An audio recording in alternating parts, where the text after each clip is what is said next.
Jake, after your last march in Dearborn, Michigan, a lot of people said you're a Jew. What's a Jew doing leading all of this? Are you a Jew? No, I'm a Christian, born-again Christian, raised Irish Catholic, never even been inside a Jewish temple in my life. My mom is Russian Jewish by her bloodline, but she's European.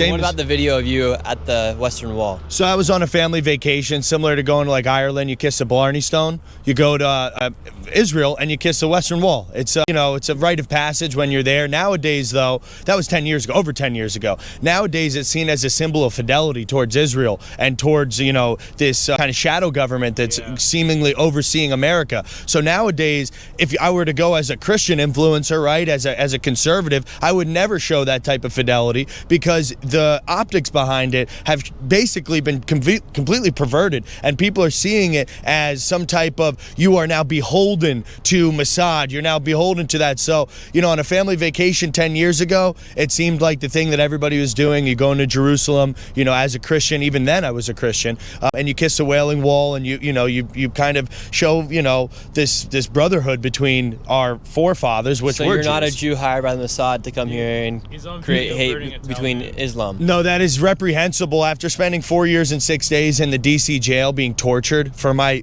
stand as an American on January 6th, our credentials and our fidelity's been proven, the January 6ers, 100 times over from these random talking heads online. These podcasters pop up out of nowhere. They've done nothing to suffer for our country. Most of them are not even armed service veterans. And, they come here and they try to point fingers at me and people that are with me, saying that we have, disingenuous intentions for what we're doing. But like I said, we have been tried and true, tested and approved by God. We stood firm. I never cooperated with the government. I never talked to the FBI. I never did anything while I was incarcerated for 900 days of solitary confinement, Nick. And if you can make it through that and you're still willing to go out and fight, I stood up for Austin Metcalf. I stood up for Irina Zaruski. I've been leading this American march against the brownification of our country for a long time now. And just because I have European Jewish blood on my mother's side doesn't mean I have anything to do with, this type of insidious Jewish religion,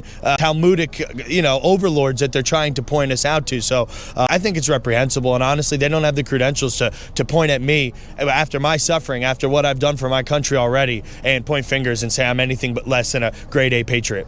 If you enjoy my videos, don't forget to like and subscribe. And if you want to create clips like these fast, try Opus Clips. It's smart, simple, and built for creators.